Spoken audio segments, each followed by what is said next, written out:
Hi, welcome. My name is Whitney Goble. I am a dedicated social worker and current student at Grand Canyon University. I am finishing up my bachelor's in social work. My journey so far combines real world experience in social work with the latest academic insights, which gives me such a passion for helping others and a commitment to my own personal and professional growth. Today, I have the honor of sharing my insights on the importance of the 5 stages of the therapeutic process, highlighting identification of the different phases that tie them all together in one holistic process. We'll be covering identifying the need for therapy, preparing for therapy, conducting therapy meetings, and follow up and termination.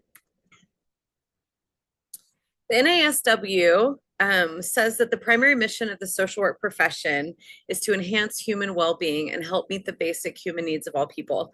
Um, Social workers are dedicated to supporting vulnerable populations, advocating for social justice, and ensuring access to resources that help improve the quality of life of all people.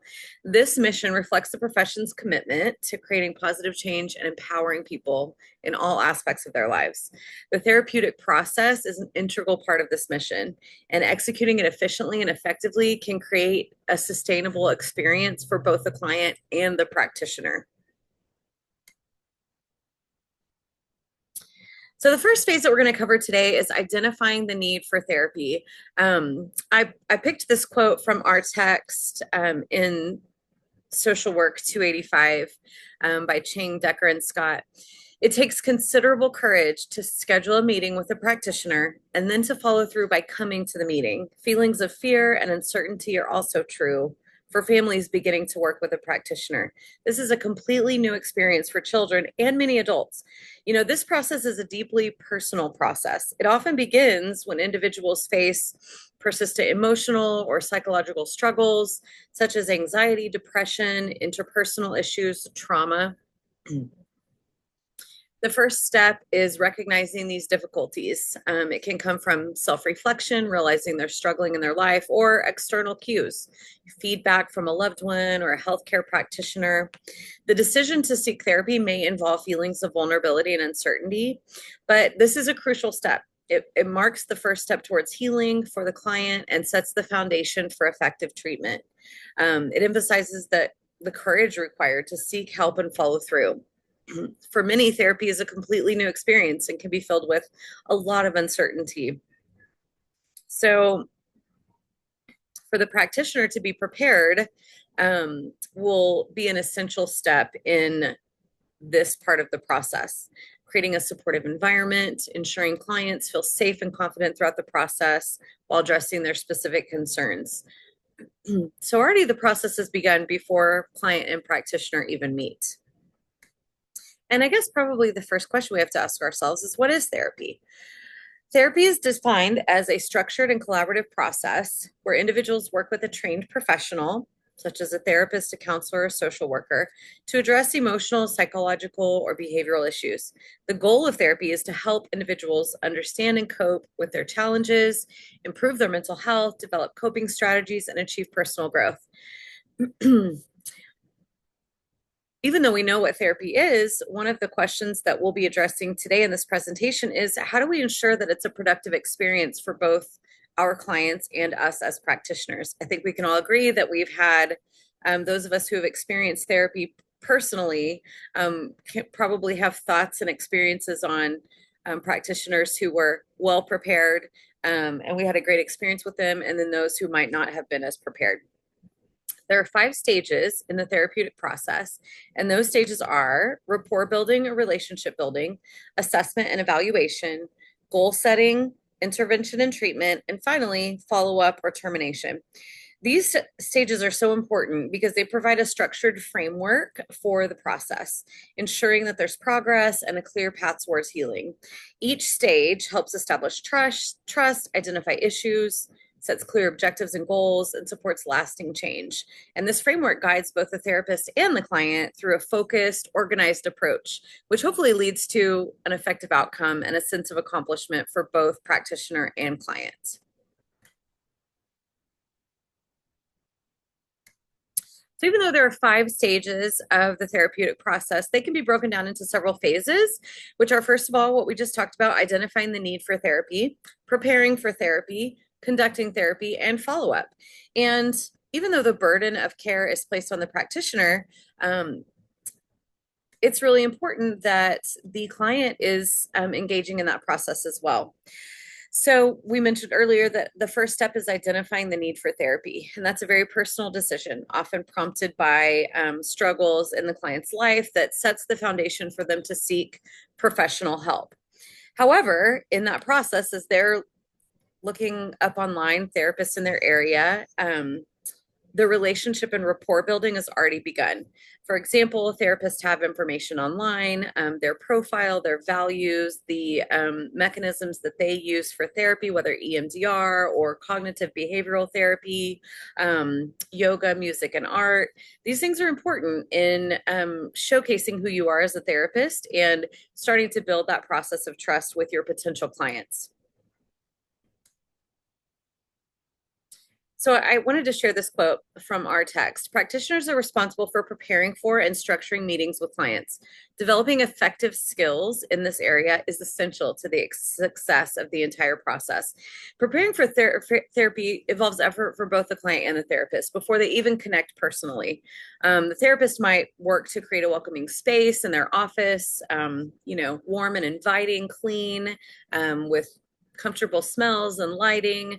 They might share information clearly and concisely on their personality, their value system, any online tools that they may use to gather necessary information. The client might formulate an idea about what their goals are, what they're seeking help with, and they might connect with a therapist that shares their personal values or style of communication. So stage 1 is relationship building. Building trust in a safe environment. Beginning meetings are appropriately is essential. First impressions are established so quickly and often have lasting effects on relationships.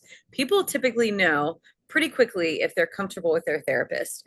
And that relationship building phase, like I mentioned, begins with the first interaction with them. When a client reaches out to establish care, how you interact with them matters.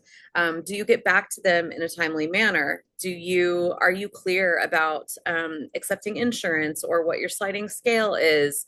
Lots of preparation goes into the relationship building before your client even walks in the door. What does your office look like? Is it accessible? Have you reviewed the notes of the client before even meeting with them? Is the environment warm and safe? And then, of course, when you do finally meet, you're building on that the rapport that's already been established by creating trust. How do you invite them in? Are you on time? Are you paying attention to their body language? Are you using active listening? Are you using reflective language? These things all go so far in presenting your authenticity and care and concern. People have said multiple times that the warmth and genuineness of their therapist is something that makes them feel very comfortable.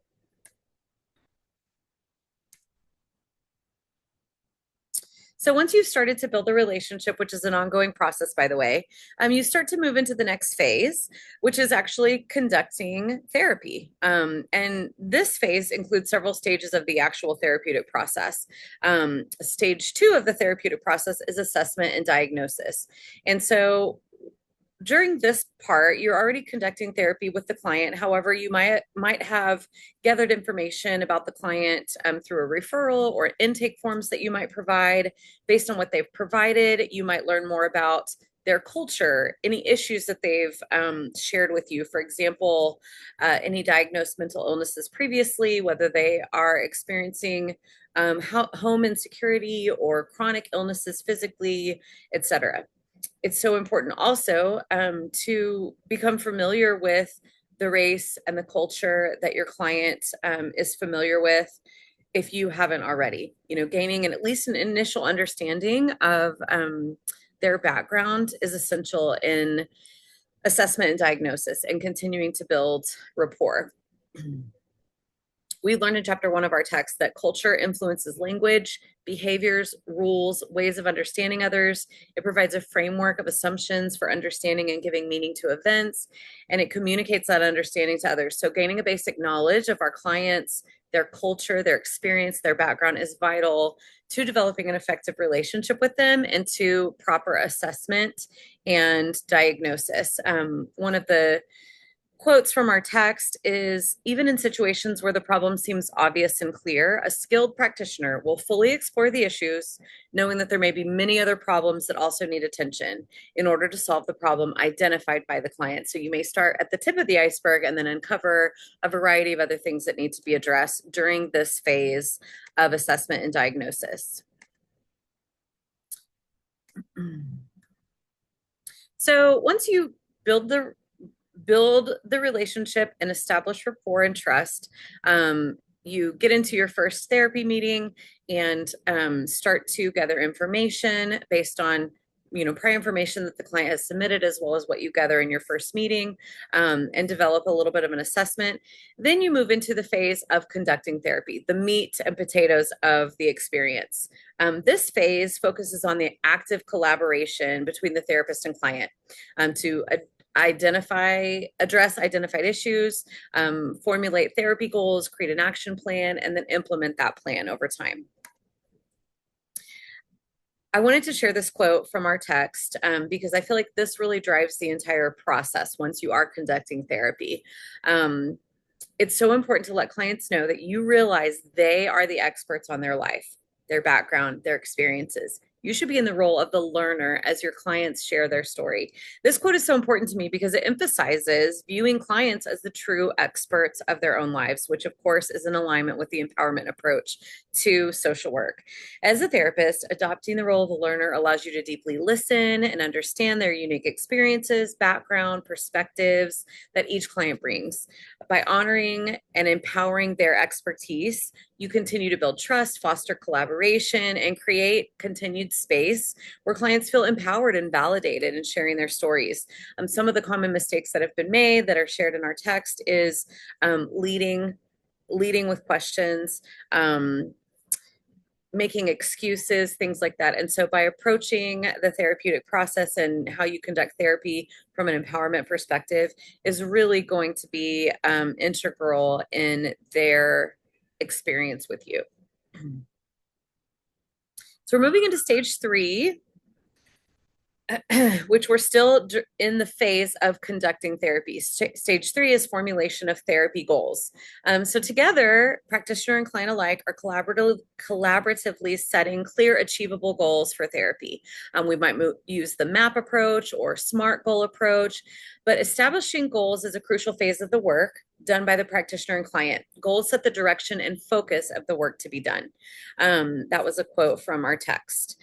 The formulation of therapy goals is such an important step because it provides clear direction and purpose. The difference between, venting to a girlfriend over coffee and hiring a therapist and entering into that professional relationship is vastly different. And what really sets them apart is clear direction and purpose. So in this phase, the therapist and client together establish SMART goals, specific, measurable, and achievable, that reflect the client's needs and aspirations.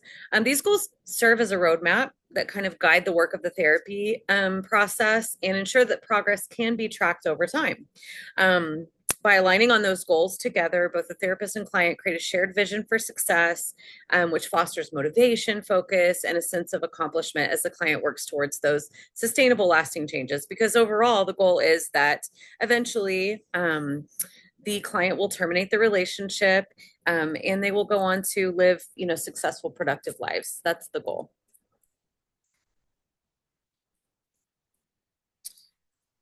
So still in the phase of conducting therapy, stage 4 of the therapeutic process is intervention and problem solving. What this means is that they're key components during the conduction of therapy. You start with one, like I mentioned earlier, you start with the tip of the iceberg problem, and then you uncover everything else that's impacting that. So in this phase, the therapist applies various therapeutic techniques to address the client's needs and to work towards goals. Our text says that the establishment of clear goals lays the foundation for the action phase of the work by giving clients a clear picture of what they want to achieve.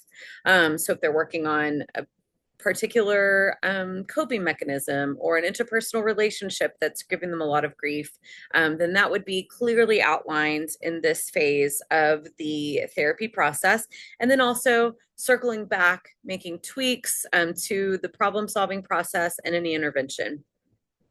Interventions can include cognitive behavioral techniques, emotional regulation skills, mindfulness practices. As the therapist guides the client, they work together to identify different obstacles and engage in the problem solving process to develop new coping mechanisms and perspectives. This is where the real work begins. Okay, we've identified that we need therapy. We've identified what we're really struggling with. We have set some clear goals, and now we're actually doing the work. And so circling back to, is this working? Do we need to tweak this process, and how to move forward successfully?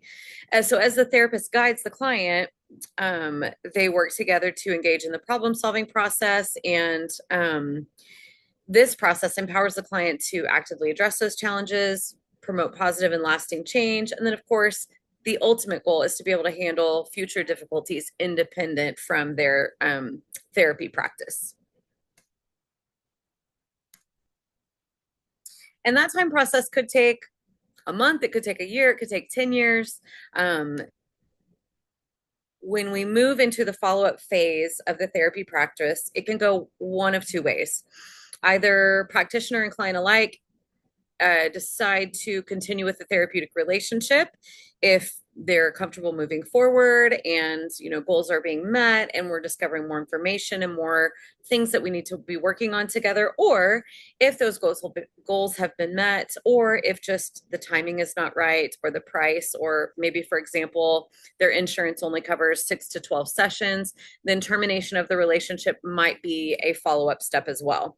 Both experiences are important, and they should both be handled with utmost professionalism and care, ending the relationship well and making sure that the client can move forward into lasting change is so important. So our text says the ending of a practitioner-client relationship is a significant event. And some clients feel a sense of loss, sadness, fear, even anger about the relationship ending. Practitioners should encourage clients to express their feelings. And so the way a termination might be handled is reviewing the progress, preparing for the end of therapy, with lots of clear goals and cues. An experience that I had with my therapist is we had really worked through a lot of stuff for several years and accomplished a lot of my personal goals. And finally, one day she said, "Whitney, how can I continue to help you?" And that began the conversation of, okay, I'm doing well and I have coping skills that I didn't have before. And so we determined that our next session would be our final session. And it was a really beautiful ending to a wonderful relationship. And then it empowered me to go on to continue to feel positive about the changes that I made. During a follow-up, the therapist might check in with the client to assess how well they've applied the skills they've learned, to address any ongoing concerns or circle back to anything that needs to be addressed. This phase allows for adjustments to the goals if both practitioner and client determine that they need to continue in their relationship, or if they want to move towards termination, which is the client has made significant progress and feels ready to end therapy. It should be very empowerment based, including a review of accomplishments and preparation for independence. And of course, the goal at that point of termination is to ensure that the client's equipped with the tools to maintain their growth and continue managing challenges on their own independently. So in summary, the therapeutic process is essential. It helps individuals address emotional and psychological challenges. Effective employment of these 5 stages through the phases of identification of the need for therapy and preparing for therapy, conducting therapy, and then follow-up and termination is so important because it creates a structured approach that ensures the process is not only effective, but efficient, for both the practitioner and client alike. And of course, the goal is that uh, each of these roles plays such an important part in helping the individual client navigate challenges, build resilience, and ultimately achieve lasting change without the need for therapy. Okay, I've included these citations and additional resources. I encourage you to read up on them if you're interested and navigate these different resources as you continue to explore the intricacies of the therapy process. I've enjoyed giving you a brief overview. Thanks so much for your time today. I hope this presentation has been clear and concise and that you've enjoyed it as much as I have. Thanks so much. Have a great day.